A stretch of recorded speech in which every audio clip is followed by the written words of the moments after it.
नमस्कार साथियों, मेरे YouTube चैनल SK क्लासेज पे आप सभी का हार्दिक स्वागत है, अभिनंदन है। जैसा कि आप मेरे साथ स्क्रीन पर देख पा रहे हो, आज मैंने आपके लिए कंप्यूटर अनुदेशक भर्ती परीक्षा, कौन सी परीक्षा है? कंप्यूटर कंप्यूटर अनुदेशक कंप्यूटर अनुदेशक भर्ती परीक्षा 2022। इसका जो पेपर है, उस पेपर के अंदर जो जीके के प्रश्न हैं, जीके के क्वेश्चन हैं, वो मैं आप लोगों से शेयर कर रहा हूँ आंसर की के साथ में। तो चलो शुरू करते हैं। इस पेपर के अंदर राजस्थान इतिहास व कला संस्कृति से 22 क्वेश्चन पूछे गए थे, जो आपके सामने है। ठीक है। सबसे पहला क्वेश्चन है नंबर 1, कुवलय माला में राजस्थान की कितनी भाषाओं का उल्लेख है? तो कुवलय वाला माला के अंदर 18 भाषाएं हैं। कितनी भाषाएं हैं? 18 हैं। साथियों, जो ये कुवलय माला है, कुवलय माला, यह एक जैन ग्रंथ है। क्या है? जैन ग्रंथ या जैन साहित्य है। और इसकी जो रचना है, इसकी रचना उद्योतन सूरी द्वारा की गई थी। मतलब कुवलय माला के लेखक कौन है? उद्योतन सूरी। ठीक है। अगला क्वेश्चन है, निम्नलिखित में से कौन सा युग्म सम्मिलित नहीं है? तो उसमें आपको सिर्फ ये ध्यान रखना है कि विजयशाही सिक्के जो हैं वो बीकानेर के, उसमें क्या है कि विजयशाही सिक्के बीकानेर के बताए हुए, लेकिन विजयशाही सिक्के कहाँ हैं? जोधपुर के। अब यहाँ जोधपुर की बात हो गई, जोधपुर के कुछ और सिक्के प्रचलित है, जिसमें आपके गदिया, फदिया और ललूलिया। गदिया, फदिया और ललूलिया, ये जो सिक्के हैं ये भी आपके जोधपुर रियासत के। फिर है 17वीं शताब्दी 17वीं शताब्दी के सिसोदिया राठौड़ गठबंधन में मेवाड़ का शासक था। मेवाड़ का शासक था राज सिंह प्रथम। कौन था? राज सिंह प्रथम। आपको पता होगा राज सिंह प्रथम जो है, यह औरंगजेब के समकालीन भी रहा है। और इसने चारुमती से विवाह किया था। चारुमती से औरंगजेब जो है वो शादी करना चाहता था, और चारुमती ने इससे निवेदन किया था, तो चारुमती राजकुमारी से इसने विवाह किया था। और राज सिंह प्रथम के समय जो है, औरंगजेब जो है उस समय मुगल धर्म का जो है प्रचार बहुत ज़्यादा कर रहा था और मूर्तियों को, मंदिरों को तोड़ रहा था। तो राज सिंह प्रथम के समय ही हवेली संगीत की शुरुआत हुई थी। हवेली संगीत की शुरुआत हुई थी, और यह शुरुआत नाथ द्वारा से हुई थी। कहाँ से हुई थी? नाथ द्वारा से। तो ये आपको ध्यान रखना है राज सिंह प्रथम के बारे में। और राज सिंह प्रथम के बारे में यहाँ आपके लिए एक क्वेश्चन और है, जो अभी सेकंड ग्रेड में पूछा गया था। जो धींगा गंवर जो मेला है, धींगा गंवर मेला है, वो राज सिंह प्रथम के समय मेवाड़ में शुरू किया गया था। और यह वैसे जोधपुर के अंदर जो है माना जाता है, मेवाड़ के अंदर राज सिंह प्रथम के समय यह शुरू किया गया था। फिर है कौन सा युग्म असंगत है? इसमें सीधा सा किरतार बावनी जो है, इसका क्या ईसरदास लिख रखा है? ईसरदास नहीं है। किरतार बावनी जो है, इसके लेखक कौन है? दुर्सा आडा है। कौन है? दुर्सा आडा है। आपको ये ध्यान रखना है, किरतार बावनी के लेखक कौन है? दुर्सा आडा है। ठीक है ना। फिर है राजस्थान की, अगला क्वेश्चन है राजस्थान की प्रसिद्ध लोक कला बेवाण। बेवाण क्या है? कपाटों युक्त लकड़ी से निर्मित मंदिर नुमा आकृति है। ठीक है ना। एक छोटा मंदिर जो होता है वो लकड़ी का बना हुआ होता है। और ये आपके बस्सी चित्तौड़गढ़ के फेमस है। बस्सी चित्तौड़गढ़ के जो हैं ये बेवाण जो है फेमस है। ठीक है। अगला क्वेश्चन पूछा है 6 नंबर वाला, राम स्नेही संप्रदाय की रैण शाखा के प्रवर्तक थे। तो साथियों, राम स्नेही संप्रदाय जो है, इसकी रैण शाखा के जो प्रवर्तक हैं वो दरियाव जी हैं। अब यहाँ अगर अपन बात करें राम स्नेही के बारे में, तो राम स्नेही संप्रदाय जो है इसकी कुल 4 शाखाएं हैं। कितनी शाखाएं हैं? 4 हैं। जिसमें जो इसकी प्रधान शाखा है मुख्य जो शाखा है वो है शाहपुरा भीलवाड़ा में। शाहपुरा भीलवाड़ा में इसकी मुख्य शाखा है। जो इसके जो संस्थापक हैं वो हैं रामचरण जी। कौन है? रामचरण जी है, ठीक है ना। और जो दूसरी जो शाखा है, जो आपके ये रेण रेण शाखा नागौर में है, और इसके संस्थापक जो हैं दरियाव जी है। कौन है? दरियाव जी है। तीसरी जो शाखा है वो है सिंहथल। सिंहथल जो है यह बीकानेर के अंदर है, और इसके जो संस्थापक हैं सिंहथल के वो हैं हरि सिंह। फिर जो अगली जो शाखा है वो है खेड़ापा के अंदर। खेड़ापा खेड़ापा आपके जोधपुर के अंदर है, और इसके संस्थापक रामदास है। रामदास है, ठीक है ना। तो साथियों, राम स्नेही संप्रदाय जो है इसकी 4 शाखाएं हैं, जिसमें प्रधान शाखा शाहपुरा भीलवाड़ा के अंदर है। अन्य शाखाएं जो है रेण नागौर में, सिंहथल बीकानेर में, और खेड़ापा जोधपुर के अंदर है। यहाँ आपको एक चीज़ और ध्यान रखनी है, राम स्नेही संप्रदाय के जो लोग हैं वो गुलाबी वस्त्र धारण करते हैं। कैसे धारण करते हैं? गुलाबी वस्त्र जो है वो धारण करते हैं। और यहाँ पर एक मेला लगता है, वो रामसनी संप्रदाय का जो है वो एक मेला जो है यहाँ पर लगता है फूल डोल। फूल डोल ये कई एग्जाम के अंदर पूछा गया है। फूल डोल जो मेला है वो राम स्नेही संप्रदाय से संबंधित है। कौन सा मेला? फूल डोल। फूल डोल मेला जो है, फूल डोल मेला जो है वो राम स्नेही संप्रदाय से है, ठीक है। ये मैं थोड़ा यहाँ लिख देता हूँ, फूल डोल। जो उत्सव कहो या मेला कहो, ये राम स्नेही संप्रदाय से संबंधित है, ठीक है ना। एक जैसे दीपदान उत्सव भी पूछा जाता है। दीपदान उत्सव जो है ये आपके कोलायत जो है, कोलायत बीकानेर, जहाँ पर कपिल मुनि की क्या है, तपस्थली है, तो यहाँ पर जो है दीपदान उत्सव मनाया जाता है। और फुल डोल जो है वो राम स्नेही संप्रदाय के लोगों के द्वारा शाहपुरा भीलवाड़ा में मनाया जाता है। फिर अगला जो है, आभानेरी के संदर्भ में निम्नलिखित में से कौन से विकल्प सही है? आंसर है, यहाँ निर्मित हर्षद माता का मंदिर प्रतिहारों के सामंत चौहानों ने बनवाया था, और यह चांद बावड़ी विश्व प्रसिद्ध है। साथियों, आभानेरी जो चांद बावड़ी है, आभानेरी चांद बावड़ी, ये आपके दौसा के अंदर है। कहाँ है? दौसा में है, ठीक है। अगला क्वेश्चन जो मैंने अभी आपको बताया था, हवेली चित्रकला के साथ में ही हवेली संगीत भी है। क्या है? हवेली संगीत है। और ये हवेली संगीत जो है ये आपके नाथ द्वारा के अंदर, ठीक है ना। कहाँ है? नाथ द्वारा के अंदर देखने को मिलता है, राज सिंह के समय। फिर बतुल बेगम, बतुल बेगम का संबंध राजस्थान की किस परंपरा से? मांड गायकी से, ठीक है ना। मांड गायिका है, जैसे और भी हुई थी अल्लाह जिल्लाबाई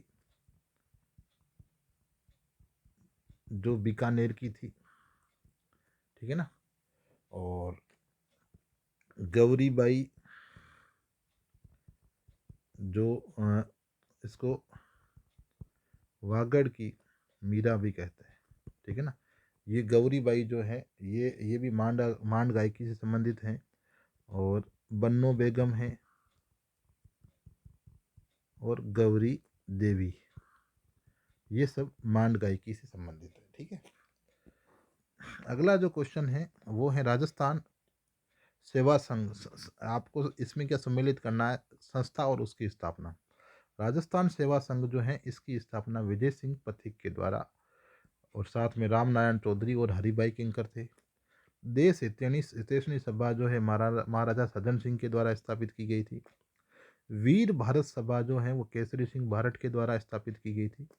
सर्व हितैषणी सभा स्वामी गोपाल दास के द्वारा स्थापित की गई। ये राजस्थान सेवा संघ जो है इसकी स्थापना आपके 1919 के अंदर हुई थी। देश हितैषणी सभा की स्थापना 1887 में हुई थी। और यहाँ केसरी सिंह बारठ का संबंध जो है, आपको ये इसका स्थान ध्यान रखना है, शाहपुरा भीलवाड़ा, शाहपुरा भीलवाड़ा, ठीक है ना। केसरी सिंह बारठ का जो भाई था वो था जोरावर सिंह बारठ, वो भी क्रांतिकारी था। और इसका बेटा जो था वो था प्रताप सिंह, वो भी क्रांतिकारी था। और सर्व हितैषणी सभा जो स्वामी गोपाल दास द्वारा स्थापित की गई थी, इसका संबंध जो है वो चूरू से है। कहाँ से? चूरू से। फिर है सर्वोत्तम विलास, गज विलास, जौहर विलास किस दुर्ग में स्थित है? तो ये सोनारगढ़ दुर्ग जो है, जिसको गोल्डन फोर्ट कहते हैं, ये जैसलमेर में है। 1156 में राव जैसल द्वारा इसकी स्थापना या इसको बनाया गया था, ठीक है। और फिर नेक्स्ट क्वेश्चन है, स्वर्गीय हिसामुद्दीन किस हस्तशिल्प के सिद्धकार हैं? हिसामुद्दीन उस्ता जो है, हिसामुद्दीन जो है उस्ता कला, उस्ता कला जो है इसका संबंध आपके बीकानेर से है। इसके अंदर जो ऊंट की जो खाल होती है, उस खाल पर चित्रकारी की जाती है। तो उस्ता कला जो है उसका संबंध बीकानेर से है। और उस्ता कला के साथ में एक और कला चर्चित है, वो है मथेरन कला। और मथेरन कला का संबंध भी कहाँ से है? बीकानेर से। फिर नेक्स्ट क्वेश्चन है, विवाह के दूसरे दिन वर पक्ष द्वारा नव दंपति के लिए आशीर्वाद समारोह व प्रतिभोज कार्यक्रम, जो शादी होकर के बारात वापस आती है तो जो वर पक्ष वाले होते हैं दूसरे दिन जो है वधु को आशीर्वाद देने के लिए और आसपास के जो गांव जो होता है उसके लोग उनके लोगों को भोजन के लिए निमंत्रण देते हैं, जिसे कहते हैं बडार। क्या कहते हैं? बडार, ठीक है। अगला 14th क्वेश्चन है, मारवाड़ का भूला बिसरा नायक किसे कहा जाता है? मारवाड़ का भूला बिसरा नायक, ठीक है ना, ये कहा जाता है राव चंद्रसेन को। इसको प्रताप का, महाराणा प्रताप का अग्रगामी भी कहा जाता है, अग्रगामी, या इसको विस्मृत नायक भी कहा जाता है, ठीक है ना। ये राठौड़ वंश जो है मारवाड़ का, उसमें ये एकमात्र शासक है जिसने मुगल अधीनता जो है वो स्वीकार नहीं की थी। और इसने नागौर दरबार में, नागौर दरबार में भाग नहीं लिया था, भाग नहीं लिया था, ठीक है। अगला है, निम्नलिखित युद्धों का सही कालक्रम चुनिए।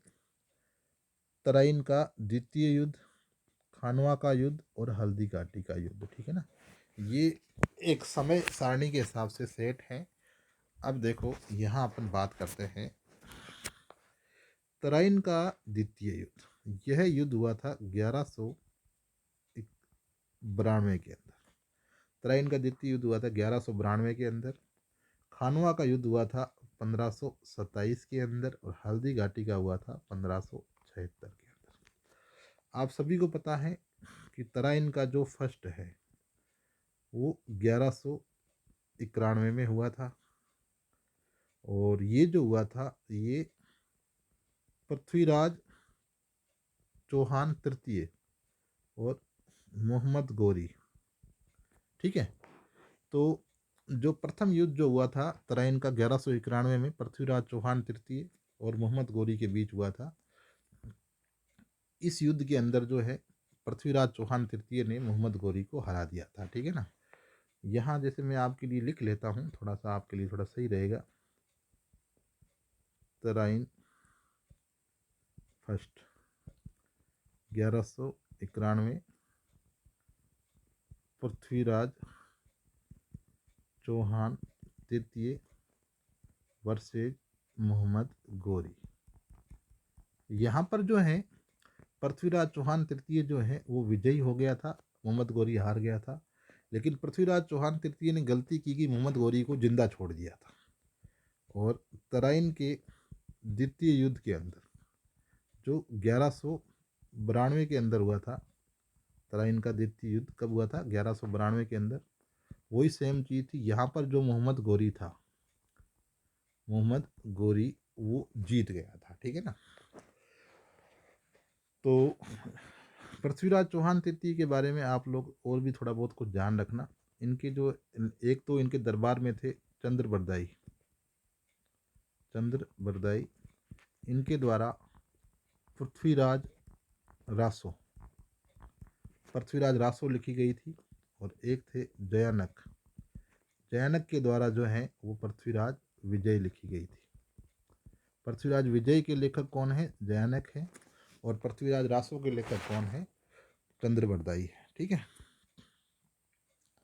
फिर अगला क्वेश्चन है, जेंटलमैन एग्रीमेंट के संबंध में निम्नलिखित कौन सा कथन सत्य नहीं है? तो जेंटलमैन एग्रीमेंट जो है इसका संबंध झालावाड़ रियासत से नहीं है, इसका संबंध किससे है? जयपुर से। साथियों, 1942 का जो भारत छोड़ो आंदोलन था, क्विक इंडिया मूवमेंट, भारत छोड़ो जो आंदोलन था, उस आंदोलन के अंदर जो जयपुर रियासत थी, इस जयपुर रियासत का जो शासक था उसने उत्तरदायी शासन स्थापना की मांग को जो है स्वीकार कर लिया था। इसलिए जयपुर रियासत के जो प्रजामंडल के नेता थे उन्होंने जो 1942 का जो भारत छोड़ो आंदोलन था उसमें प्रत्यक्ष रूप से भाग लेने से मना कर दिया था। उस वजह से क्या है कि यहाँ पर एक समझौता हुआ था, उस समझौते का नाम था जेंटलमैन एग्रीमेंट। ये 1942 के अंदर हुआ था। और यह उस समय प्रजामंडल के जो नेता थे हीरालाल शास्त्री और प्रजामंडल के जो प्रधानमंत्री थे मिर्जा इस्माइल, इनके मध्य ये जेंटलमैन एग्रीमेंट हुआ था। इस एग्रीमेंट के तहत जो है जयपुर रियासत जो है वो भारत छोड़ो प्रजामंडल में भारत छोड़ो आंदोलन के अंदर भाग नहीं लेगी। ठीक है ना। बाद में इसके विरोध के अंदर जो है बाबा हरिश्चंद्र दास वगैरह जो हैं इनके द्वारा जो है एक अलग गुट भी बनाया गया था। और बाद में फिर 1945 के अंदर जो है इसको वापस प्रजामंडल में शामिल कर दिया था। ठीक है। फिर है लोक कला मंदिर। जो भारतीय लोक कला मंदिर है यह कहाँ है? उदयपुर के अंदर है। और इसके द्वारा जो है एक कठपुतली समारोह का आयोजन किया जाता है। कठपुतली समारोह का आयोजन किया जाता है। फिर है प्राचीन ऐतिहासिक आश्रम पट्टन की आधुनिक पहचान है केशोरायपाटन। केशोरायपाटन कहाँ है? बूंदी के अंदर है। शुगर की मिल भी है यह, यहाँ पर जो चीनी की है मिल भी है। और चीनी की मिल जो है ये 1965-66 के अंदर स्थापित की गई थी। और यह सहकारी थी। कैसी थी? सहकारी थी। अगला क्वेश्चन है, दामड़ा जो आभूषण है स्त्रियां शरीर के किस भाग में पहनती है? तो ये पहनती है अंगुली के अंदर। ठीक है। और कुछ आभूषण में आप ध्यान रखना, जो चोप है वो नाक के अंदर, और चूंप या रखन, चूंप या रखन जो है ये पहनी जाती है दांत के अंदर। और जो मेमंद होता है, मेमंद पहना जाता है सिर के। और गोखरू पुरुषों द्वारा हाथ में पहने जाते हैं। ठीक है ना। ये थोड़े बहुत ध्यान रखना। महाराणा प्रताप ने अपनी नवीन राजधानी चावंड में 1585 के अंदर स्थापित की। इससे पहले जो महाराणा प्रताप की जो राजधानी थी वो थी गोगुंदा। क्या थी? गोगुंदा। साथियों, महाराणा प्रताप ने दो प्रमुख युद्ध लड़े थे। एक लड़ा था हल्दी घाटी का और एक लड़ा था दिवेर का। दिवेर का युद्ध जो है महाराणा प्रताप के रूप में अमर सिंह जो इसका लड़का था उसके द्वारा लड़ा गया था। ये 1578 से 1582 के अंदर। और इस युद्ध को मेवाड़ का मैराथन भी कहा जाता है। दिवेर को मेवाड़ का मैराथन। और जो हल्दी घाटी का युद्ध जो है ये 1576 के अंदर लड़ा गया था। इसको जो है कर्नल जेम्स टोड ने इसको थर्मोपोली का युद्ध भी कहा है। ठीक है। अगला क्वेश्चन है, कौन सा युग्म सम्मिलित नहीं है? ओजियाना जो पुरातात्विक स्थल है वो आपके भीलवाड़ा के अंदर है। ठीक है। भीलवाड़ा के अंदर है। भीलवाड़ा में आपके बागोर जो है वो भी पुरातात्विक स्थल है, वो भीलवाड़ा के अंदर है। यहाँ पर जो है मध्य व उत्तर पाषाण कालीन उत्तर पाषाणकालीन अवशेष जो है वो मिले हैं बागोर के अंदर, ठीक है ना। फिर लास्ट क्वेश्चन है, राजपूत पेंटिंग जो है इसकी रचना की थी आनंद कुमार स्वामी ने, ठीक है ना। तो ये बहुत इंपॉर्टेंट क्वेश्चन है। इसी प्रकार के और इम्पोर्टेंट क्वेश्चन हैं वो मैं आप लोगों के लिए लाता रहूँगा। तो प्लीज़ आप लोगों से मेरी रिक्वेस्ट है कि इस चैनल को जो है सब्सक्राइब कर दें, चैनल को सब्सक्राइब कर दें, साथ में इसको लाइक और शेयर कर दें, ताकि यह आपके लिए बहुत ज़्यादा यूजफुल रहेगा, बहुत ज़्यादा यूजफुल रहेगा। अब एक मैं परीक्षा के अंदर जो छपने वाला प्रश्न एक और चर्चा करता हूँ। परीक्षा में छपने वाला प्रश्न, उसके बारे में भी चर्चा कर लेता हूँ। अरावली की चोटियाँ, ये हर परीक्षा में पूछा जाता है। अरावली की जो पहली चोटी है सबसे ऊंची, वो है गुरु शिखर। दूसरी जो है वो है शेर।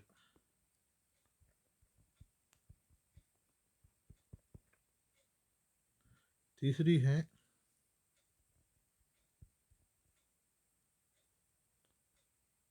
देलवाड़ा।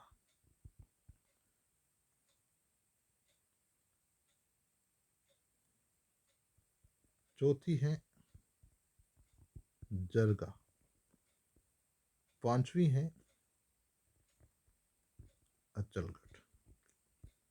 ये जो चोटियां हैं ये आपको अरावली पर्वतमाला की प्रमुख चोटियां हैं और ये आपको याद भी रखनी है। अब देखो इसमें क्या चीज़ है मैं आपको बताता हूँ।